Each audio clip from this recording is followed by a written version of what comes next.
Guillens world with our man Guillens back from his honeymoon. That's a welcome back. That's a welcome back. How broke are you?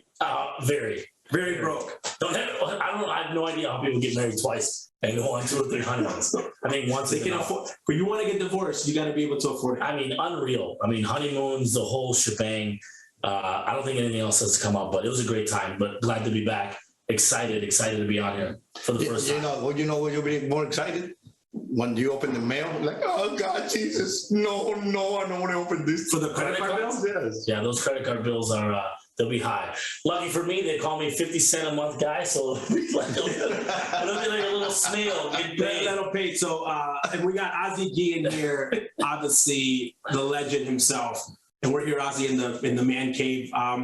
Packed weekend again. Packed weekend. Ozzie had to again not apologize, but make himself clear with the Dominican fan base. Again, everyone was up in arms, and I felt bad. And this is why I felt bad.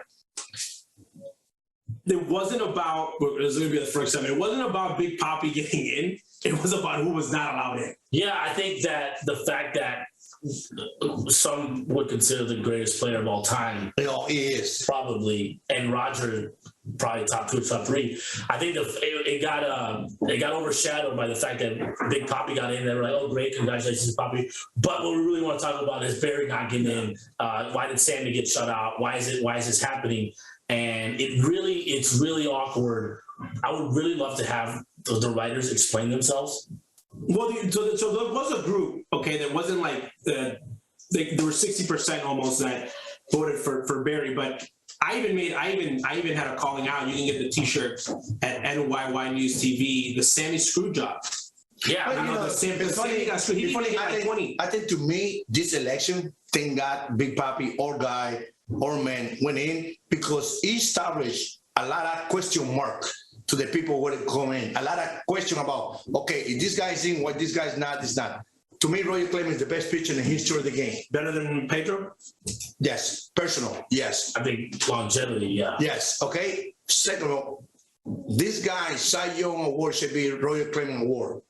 I'm sorry what he did or what he did, that's his problem, but I think what he did on the field, it was amazing. And Roger came out with a statement. Yeah, I didn't play the game. You know, I will do the same statement. Yes, I played this game to live better and win games. But I think they opened a lot of gates, a lot of Pandora's doors, box. a lot of Pandora's box. Well, the only Pandora's box that they open is that the media's full of shit, and if you're a nice guy, they like you more than you're not. That's the only Pandora's box. We didn't find out about anything else that's new. The only Pandora's box is if there's rumors. If I sit Oso down, okay, and I had to give him a life lesson, I have to tell Oso, if you're gonna cheat, be fucking very nice to people. For everyone. Be very nice to everybody, because then you might be forgiven. If you cheat, or if you might allegedly cheated, and you might be a little asshole, you're done. Or have Rob Manfred. Or have somebody. No, but I'm saying Rob Manfred bad for you for that. No, I mean, because he did. Rob Manfred basically said, David Ortiz's test in 2003, it was a false positive, blah, blah, blah. So why didn't he go for Sheffield for that? Exactly. He went to bat for David Ortiz. Mind you, David Ortiz during the MLB season is around a lot. You see him weekly. You see him on Fox. Great on Fox. I don't think anyone has ever said Big Papi's a bad guy. Remember when Kirby Puck? By the way, he said it on the speech. Why this guy is on here? Those guys should be here. It's not his fault. It just puts people in a very awkward situation. I don't understand why. You see the ballot, you're like, okay, Gary Sheffield. Just put those guys in, and then you put an asterisk next to it. Put a wing in the Hall of Fame that says the 90s was known as the steroid era. Okay, by the way, I don't want to be too honest. I don't want to be too honest. Wasn't the 80s known as you're telling me, no, you're going to tell me or the fans or anybody out there, people in Hall of Fame right now, at this moment, they never cheat. According to Jose Canseco.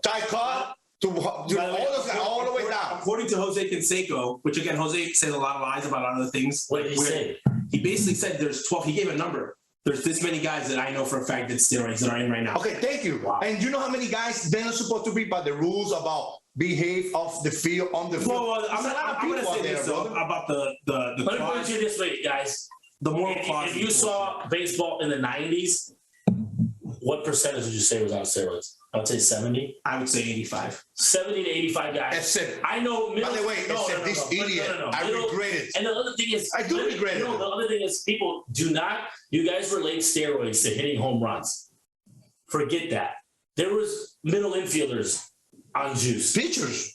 Relievers on juice. You know, there's a lot. I think, by the way, they might have offered Ozzy when he was bad boy. Say, hey, by the way, so you know what there was a lot of that people don't talk about? A lot of shitty players on the juice. Of course. Yeah, by the way, so it doesn't make you better. I regret. I mean, I was against him all my life. I still own against him because I might have my grandkids. You might be play baseball in different level with somebody else. I regret. But you know what? I regret it. I not did it. You know why? Because the way they treat those guys, they did. It's like, okay, never mind. I regret it. We compete against Oakland A's. Today, I was thinking about it in my car. Oh my God, look, we have a bunch of kids, Frank Thomas, Robin Ventura, Guillens, a bunch of kids. We're competing. The team beat the shit out of us. Who was? Oakland A's. Everybody was on it. I don't want to say anybody. I'm sorry. I apologize. No, everybody. But a good percent of the ball was on it. But I'm saying, though, you look at the roster, again, there's people that have won rings. There's people that have gotten paid. There's people that have benefited. Well, I think today, Doug Glanville came out and he basically said that I agree with Barry not getting in because I was competing against him and he basically took food away from me. But by the way, I respect that, but I don't think Doug Glanville competing against who? I don't think Barry. He might compete against somebody else, but not competing. Nobody competes. So if against that man. If that is the case, that it's either let all of them in or you want to hear my theory? Any of them in. So it's kind of weird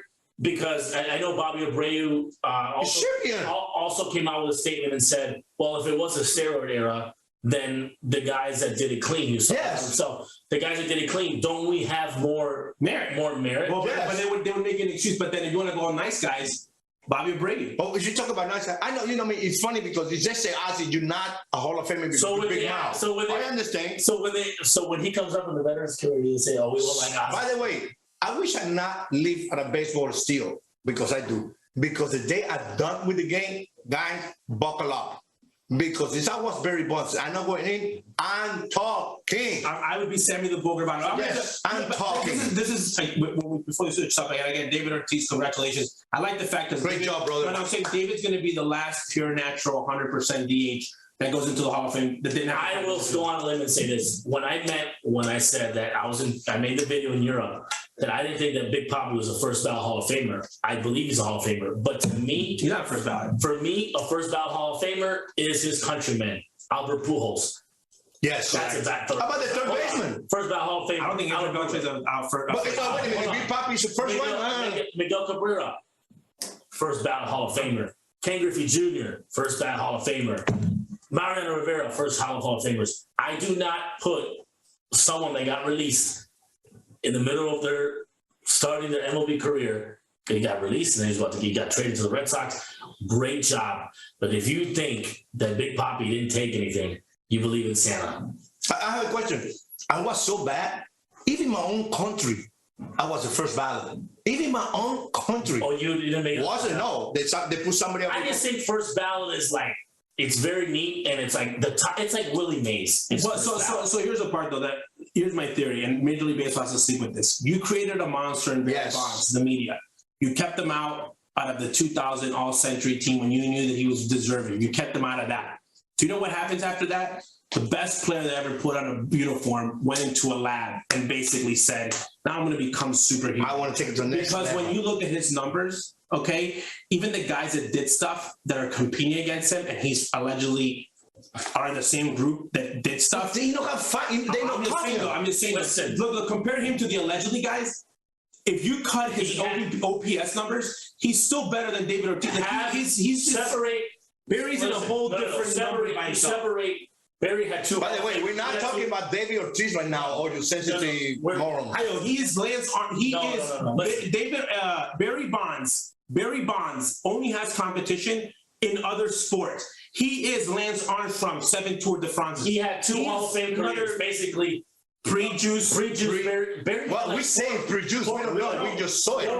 490 You know guilty to you define you and guilty. then after, And this guy I'm not a fan of Barry. MVPs. I love Barry. I don't a fan of Barry, but he should be there before I'm just saying, anybody. why come you're not a fan of Barry? Because he was an asshole? But no, I know because I don't know him. That's what I only meet him a couple of times. At the time, I see the guy. The time I see the guy, I just like, to me, was Sean Dawson, one of my best buddies in baseball. We grew up together in Chicago playing shortstop. And, I see Barry, wow, you know what I mean? And when I was in Montreal, when I was playing for Atlanta Braves, in the meeting, we talk about Barry Bonds. By the way, I see George Moore say, I want to see how far he's going to hit this one. He threw one right in the middle because he told everybody, I want to give up the home run to him to see how far he get it, and he missed it. And he looked at me and shortstop, and the people know. I said, I'm going to throw right in the middle because I want to be part of that. George Moore was so good. Even he tried, and he got him out. There's a story, before we go on to our next topic, the 1990 team that went to Japan, the first team that ever went overseas. Yes. The first team that ever went overseas to Japan to play Hideo Nomo and all the Japanese All-Stars. The 1990 team, the guy right here, I wasn't man. He led the league in hitting for that half of the year. He was picked. They go overseas. First class is obviously the guys that have been in the league 5-6 years. This guy had already been in the league 5-6 years, and he was in his prime. The story goes, Barry wasn't too happy about Because Barry was Barry. Who the fuck is this in the first class? This fucking Mexican or whatever. I'm Barry Bonds. Because I think he was rookie of the year that year. And my dad's like, you hit in group 3 or 4. I hit in group 1. So there was a time that Ozzie Guillens was bigger than Barry Bonds. Yes. But that's a fact. That was thin. By the way, I don't think he had the cross. Hey, by the way, when we went to Japan, that's the funny thing about it. I was in first class. Barry was upset. Who was in the group with you? Hitting group. Number 1, Ozzy's in, and Don Bailey was or hitting. And all of a sudden, I say, listen, I know what to say. What I told him, I can't. I said, listen, you blah blah blah blah. I say, when they take me out in spring training, you just coming in. And that was, then I remember, he fight with Sean Dalton, he fight, so and Julio Franco who was in the first class of that flight? It was like you, Cecil Fielder. Jesse Barfield, I think, was in. Something I don't remember. So imagine these guys going to Asia, and Barry feels like he's getting the boot. Back with the boys, the big boys sitting first class. I'm just saying, I think that as a baseball player, if you have ever watched a game, you could say that you mean like his personality, you don't like anything. But if you're a fan and you say, I don't like Barry Bonds, my question is, well, why? I don't say I don't like it. I just say I don't know the guy. And what I hear about it's not the nice thing. I only judge Barry on baseball. Me too. By the way, one day I told Barry Bonds to sign a ball for my Venezuelan charity event. And Barry signed in different place. And I told him, this is for a charity event. That's not for me. I'm not worried about that. Meaning he didn't sign it in the sweet spot. He didn't sign in the right spot. And I grabbed the ball, I grab it, throw it back to him. I said, brother, I don't need this. I asked him, I told you, what is this? This is for my Venezuelan people. Okay. All of a sudden, you know what he did? He sent me 2 bats, signed by him, 2 bats, signed by him. That's me the respect he had. But this man is the best to me, I don't know for the Guillens family, to me, he's the best hitter he ever put a uniform on. Well, he also regardless. He also stole bases. Gold Glove Award. He has like 7 MVPs. Yeah, Gold Glove Award. I don't think, with all due respect, I don't think there's anyone that's as complete as Barry Bonds. No, I know. I'm managing. I play against Junior a lot. Junior was Junior. Barry Bonds, I love Ken Griffey Jr. and I grew up watching Ken Griffey Jr. I grew up idolizing Ken Griffey Jr. I grew up idolizing Frank Thomas. I idolized, Juan Gonzalez. I idolized great players. None of these guys are even close to Barry Bonds. No, nobody. That's all I gotta say on that. In Hall of Fame, you guys in trouble. The people vote, and Hall of Fame votes to get in and get out. I think the Big Papi thing was great for Baseball Hall of Fame to open your eyes and quit be a hater.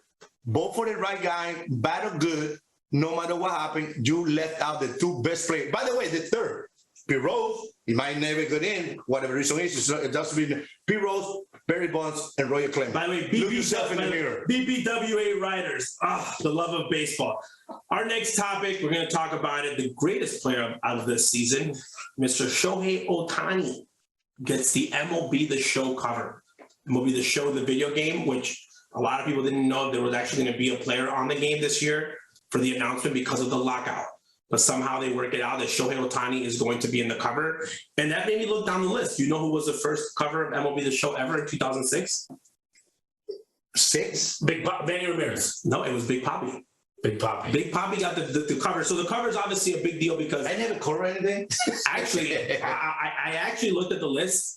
There's players that you're like, wow, this player was in the cover. Yasiel Puig was on the cover. Yasiel Puig was in the cover of MLB The Show. Okay. And then there's different versions. It's like being a Sports Illustrated. It's bigger than Sports Illustrated. Oh yeah. And I think it's bigger because it's. Oh no, way bigger. They have like Jackie Robinson had the special. That's annual. That's annual. It's thing. Annual thing, but it's like there's been guys that have made it and there's made it for different reasons. Baez made it a couple of years ago, so it's like you don't have to be the best player. Sure, the more famous or the more like it. I'm just saying it's just they do it for different reasons. But Ohtani right now, wow, he's not only the most marketable. Obviously, Asia. You know, this guy is. He's the first Asian. It's a huge market. It's a huge market on the cover. No. Wow. No, so Shohei Ohtani is in the cover. MLB The Show wasn't around in 2001, I don't think. No, MLB The Show started in 2006. That's why Ichiro wasn't on the cover. Correct. Because Ichiro was MVP and Rookie of the Year when he came over here. And everything about it. And so he should get. So talking about that, so I was going to say this: what player would you like to see get a cover? Because again, the cover can be made a special cover, a special edition. Tatis was already on there. Correct. My boy Acuna. He's not on anyone yet. Well, he might Depends on what kind of year I'm talking about forward player. I think Ichiro would be a great cover. Ichiro right now. I'm saying as it's a legendary. Like Jackie Robinson got a cover. I think. You know what's funny? Ricky Henderson. But it's funny. Man, I wish this man was in it. P. Rose. That would be great. P. Rose. Well, obviously not. By the way, he's banned from. I know that. I know create baseball. I know. And you're talking to people that we play MLB The Show. We do. Ozzy likes to watch it, but we play MLB The Show. By the way, do you remember 2004? I was managing, and I don't, I know how to manage stuff. I'm gonna let you guys play and manage the teams. So, like how Ozzy learn how to manage it. MLB The Show. MLB The Show. So yes, I did. The fact that Ohtani, he's done everything this year. MVP, could be on the cover.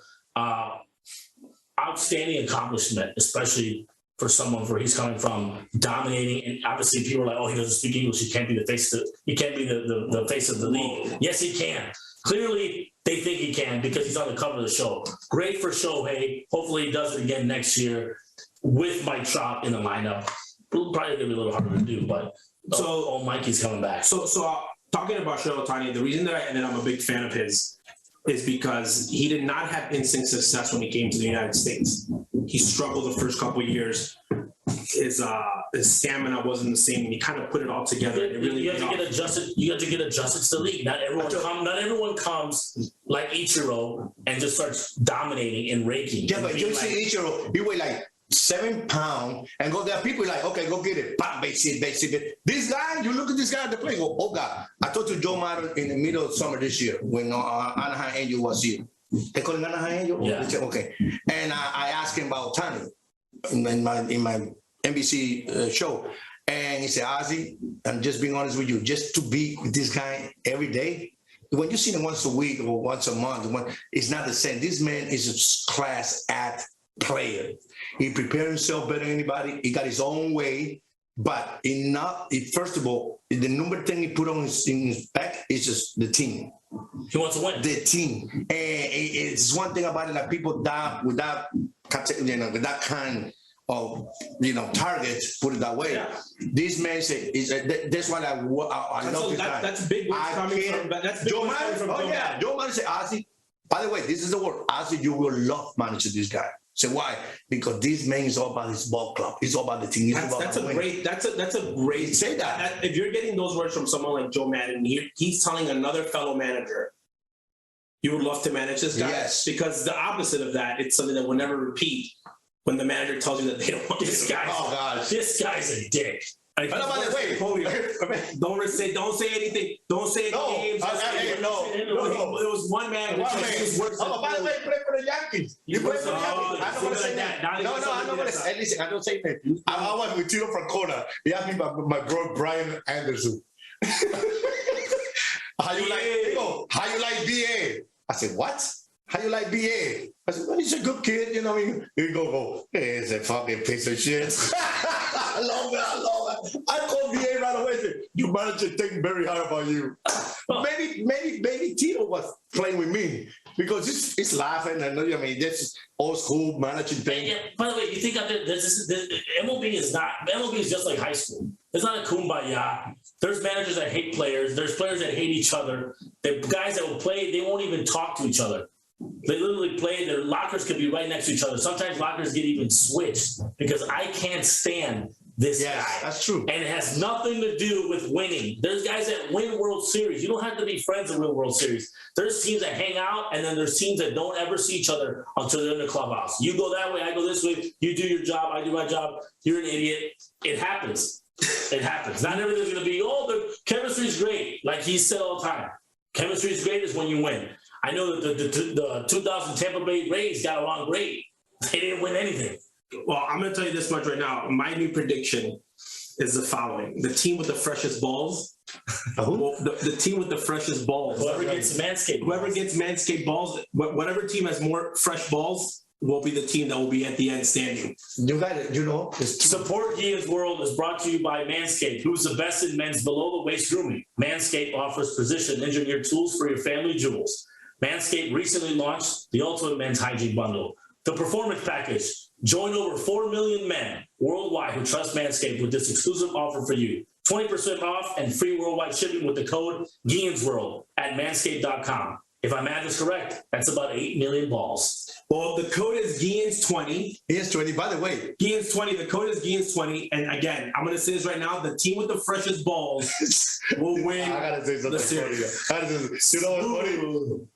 In the 80s, I believe everybody got out. In the 80s, little we got down there, and then everything baseball changed. Yeah, it's time for the players' balls. The 80s, you can tell this is so in the 80s, 90s. So you know why? Because by the way, two things that were not happening in the 80s baseball. There was no Manscaped to shave your balls, and there was no deodorant for your balls. Now that's all changed. So I'm going to go on a limb right now on Guillens World and say the team with the freshest balls is going to win the World Series. If you want to have fresh balls, Guillens20, get the code, shave your balls, use a Manscaped. If you weren't doing that before, it's a way safer way to do it. Just as safe to say the Guillens World.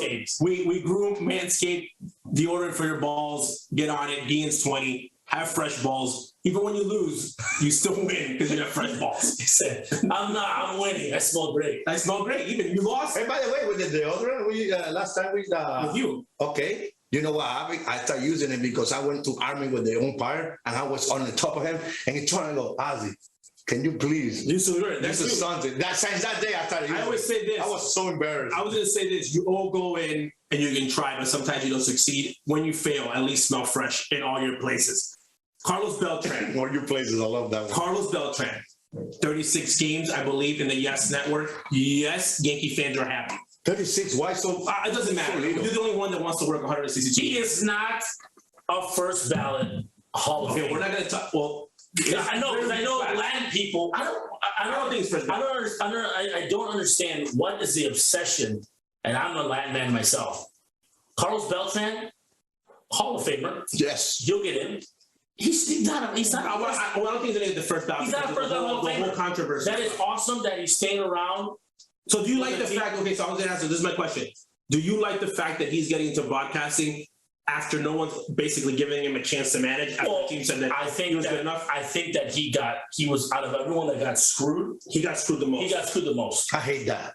He got screwed the most. I hate that because that man is a great baseball man. Great baseball guy. Very, very, very well respected by his peers. And that's really all players care about, to be honest with you. They want to be respected by the peer. Everyone that knows Carlos knows that he's an upstanding guy, always doing great. I mean, on the field stuff is everyone knows that. Off the field, amazing human being, always doing charity work. Unbelievable job. The fact that he's going to stay around baseball, he has been kind of out of the spotlight for a little while. It doesn't surprise me. They always tell you, hey, Hall of Fame's coming up. It's good to be around. I wish he was around managing or coaching. So, I think it's complete bullshit that the Mets took away his fire. It was such a... Well, everyone, Alex is back. AJ is back. Altuve, Correa, everyone's having fun. It'd be funny because Alex should be in the game. It's a manager's brains. He's a good man, not because he's my son, one of my best friend, not because I was on him big time, but Hinch, people was fighting. Team was fighting for him to get the job. That's what I'm saying, though. And Carlos, so here's the part. So Carlos is getting. So this is the part where I get really upset about Carlos Beltran because again, I'm not friends with Carlos Beltran. I've met. Me either. I got the honor to meet Carlos Beltran. Carlos Beltran is a guy. When you say his name in baseball, it's respect. Yes. Okay. And this is comparing him to everyone that we've talked about today. Carlos Beltran is a stand-up guy. If anyone ever comes to me and says, Carlos Beltran this, I will give him the benefit of the doubt, just like Rob Manfred gave David Ortiz, because reputation-wise, a stand-up guy, I would like to say when people say Jim Thome, Carlos Beltran is like the Latino Jim Thome. Yeah. Like people respect him. So when there was the whole Houston thing and they said that he was the mastermind and he was all this, I think that he didn't reply because I think that he was that gentleman that if I was a part of it, yes, whatever. But I think that he's done so much good in baseball that one thing, if he had played 162 games, and this was like Carlos Beltran with the Mets, and he was the RBI home run machine that got the Astros there, I say, you know what? You can judge him harder.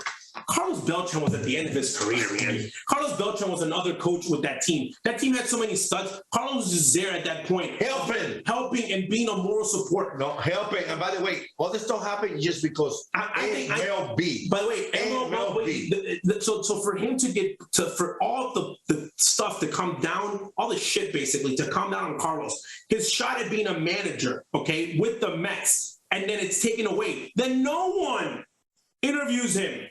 Padres don't interview him. The Mets don't re-interview him. Pittsburgh doesn't re-interview him. The Diamondbacks don't re-interview him. No one re-interviews him. Not even for a AAA job. No one. And now he's like, okay, now you can be in the broadcast booth. And that's fine. And I'm glad that he's back. But I think that he was at a point where he was going to be, at least, was he going to be good or bad? I don't know. Everyone who manages the Mets sucks because the Mets are not very good. Okay? So when you look at them, it's like you go to the Mets, like your odds are against you. So was he going to be good? I don't know. But he was going to get a shot, and he didn't get that shot. I like the fact that he's back with the Yankees, that he's going to be in the booth, that he reminds people about his positivity, because other than out of all the people that got, out of all the guys that got screwed, he got the screw. The only person who's got screwed more than him is Sammy Sosa and the Sammy Screwjob. I don't think there's going to be anyone that's going to be screwed more than Sammy. That's sad, man. I felt bad for especially we from Chicago. We live here, and I was Sammy Chicago. The Cubs on the map. Chicago turned Chicago on the map. And remember, the first Latino Dominican Republic was in the top when Sammy was. By the way, Sammy, we say that every year, no, but Sammy made this game fun, funny, great again. And I don't know. By the way, hey, listen, another friend, I know him very well. We started playing when I was playing. Another big, huge fan, like I'm playing, Bloody, all those guys, Big Papi. But the thing they did to the Cubs, whatever the reason was, and I respect the reason because it's not my business.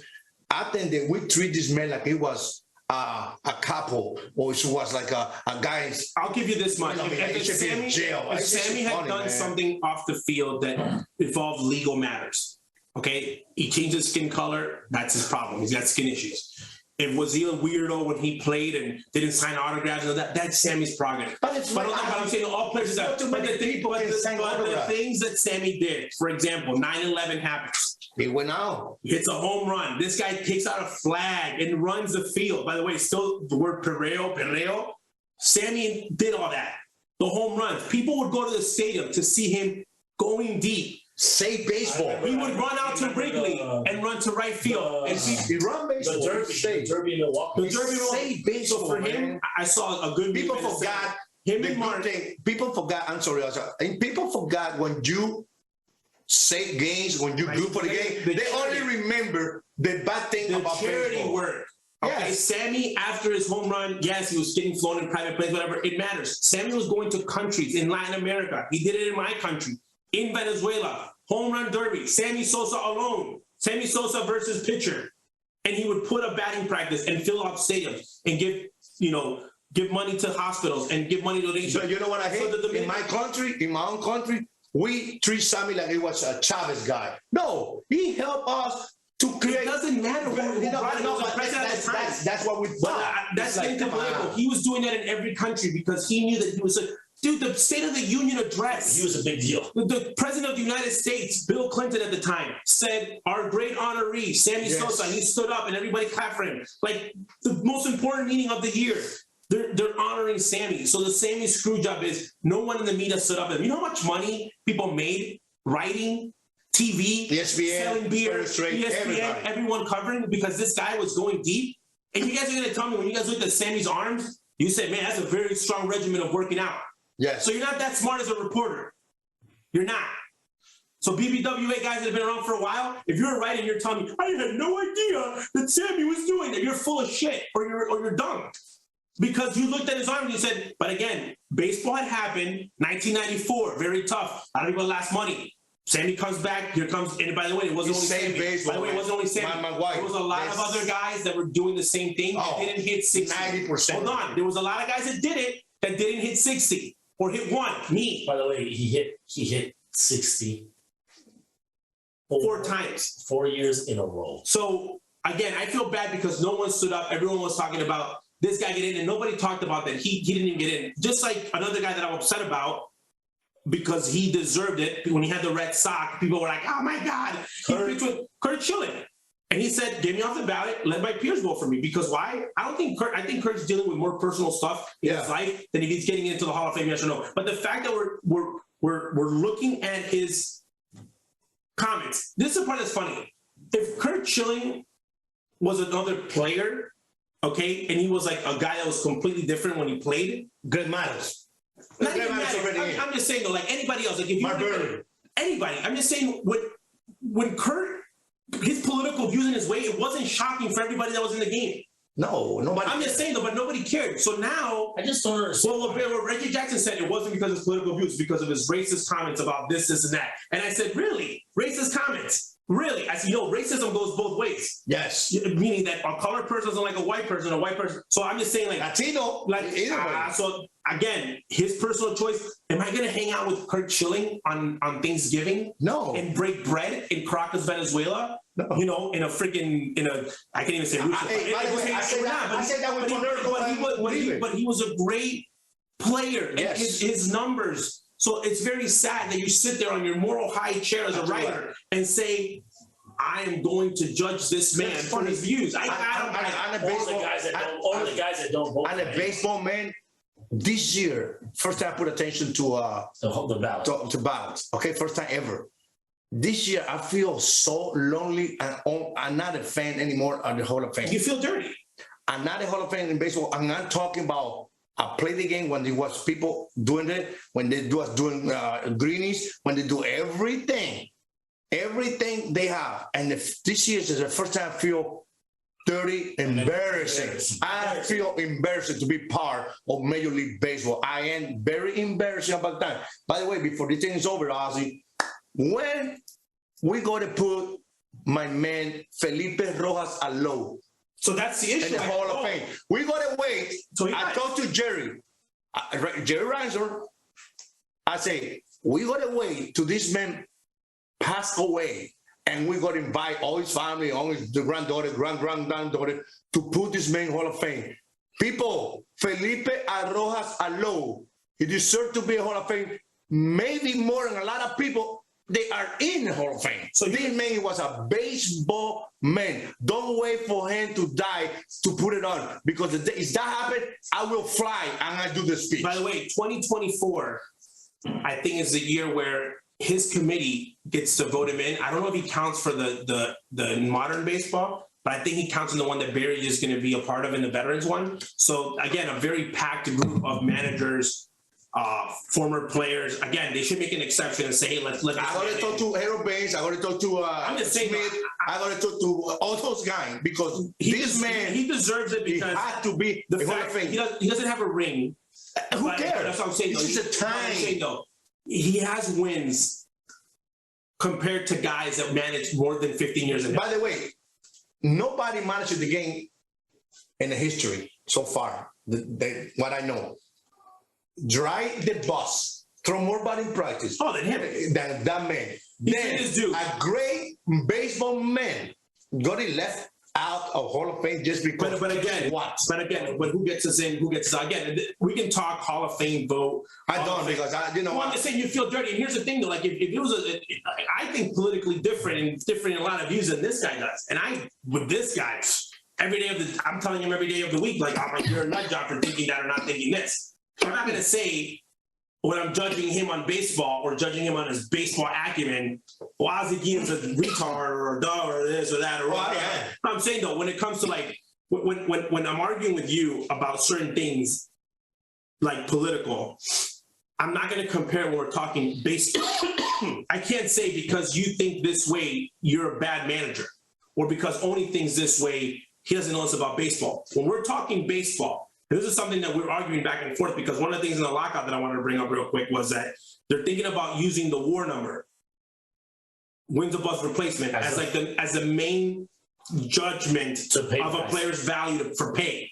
And I said, that's great because I like WAR. He's like, I don't agree because he doesn't believe a lot in WAR. But I'm like, any number that you give value to is very dangerous because then you can see a positive or a negative on it. Yes. But it's very dangerous that Major League Baseball is looking at one stat because it takes multiple stats to tell a story. There's always going to be a winner, there's going to be a loser. My question was this, and we only had the same thought process even though we don't agree. Who are they asking in baseball about they should do this? Are they asking agents? Are they asking other players? Are they asking media? Are they asking people that have never played the game of baseball, have never been around in baseball? Who are they asking that this is going to be a good idea? Because it seems like when baseball comes up with the ideas, they never ask anyone that's actually affected by that. It's just funny that I know what's going to happen. I bet players don't agree with it. And you could see the outrage of players. You want to see which way the world of baseball is thinking? Just go on Twitter and see what all ex-players are saying about what they think about the Hall of Fame voting. It's funny because right now people in MLB, I don't know exactly how many people they have, but a former coaches, manager, players. No, there's people that are there. Like, but they would. It's like a yes sir, no sir. Give me my money and leave. It's always the same way. It's always been the same way. Then that's my point. My point is that you have to be people to be honest, have a good conversation on the table, and leave with this put it together and leave with the best example. Not just like, I want to do this, I want to do that. If you do the WAR, we want to know why. What was the thought process? They don't tell you anything. That's what I'm saying, though. We want to know the thought process. When they're arguing this conversation and they come out wrapping up with lockout, and they're talking about lockout, and if you want Manscaped, Guillens 20 is a code, Guillens 20. We want to know with the lockout, with the results, we want to know as fans why this is being stopped. Is it because they want 200 million more? Is it because they want 2 more playoff games? We want to know why, because they're arguing both sides, but I don't know why. Are they off by like 400 million? Are players going to be free agents too early? Like, what's the holdup? We want to know at the end of the day, we want to have a scorecard, what the owners did and what the players did. But that ain't going to happen. But we want it, though. We want it, especially if there's no games. We want to know, writers, BBWA, everybody. What they're going to lose their job. Go find. We want, as fans, I want to know who was on what side and who voted for what. Because if we're going to miss games as fans, okay, and I pay MLB package, and people pay to go to games, we want to know as fans saying we're missing our season, okay, because the players' union wants 2 less playoff teams in the playoffs. It's just going to look. It's going to look stupid, and I want to know. It's also going to look very, very dumb and very sad when the country's been going through a pandemic and people don't have jobs, or it's been a rough couple of years. You can't get MLB games to be played. Really? Billionaires fighting against millionaires. Well, people are getting upset. Let us know what you think. Check us out. We're going to be live with the team to watch one of the Caribbean Series games. Woman. We will semifinals or finals. Final. Sure. No, we can do semifinals and final. Well, you got that much time in your hands, don't you? No, I got to take care of my grandkids. That's more important. Well, when we're filming the live, though, it doesn't matter because the kids can jump in and out. It's less professional. Can I have a cup of? I think that I'm thinking you can drink whatever you want. No. I just I said the right thing because I got a lot of things to talk about the Caribbean Series. Not this one. All in general? Oh, yes. You could probably have to do one in Spanish and then one in English. Oh, God, because I had a lot of stuff to talk about. I remember when we were ESPN, I asked a couple guys, especially the president of the Korean series, Mr. Dominican. I don't want to talk about Dominican because all of a sudden, okay, there we go. I was talking about Dominicans. Yeah, please don't. No, when I asked him, please be alive when we do the game. I asked him why Colombia and Panama not in this Caribbean series, but Cuba is. And ESPN almost fired me because I'm not supposed to ask that question. Because he said, I don't want to hear the question. And I did ask him in the air. He said, listen, why Panama and Colombia, they're not in the Korean series when they play, or Nicaragua? And he gave me and Venezuela, that was seen in Dominican. And Cuba is, what's it different? And he gave me the ole. Now, what they do? Who's there? Colombia and Panama. Well, the United States is actually going to get it in 2024, but we'll talk about that in our next show. Thank you for joining us here on Guillens World. Don't forget Manscaped code Guillen20. Have a good one. Before it hits the front page.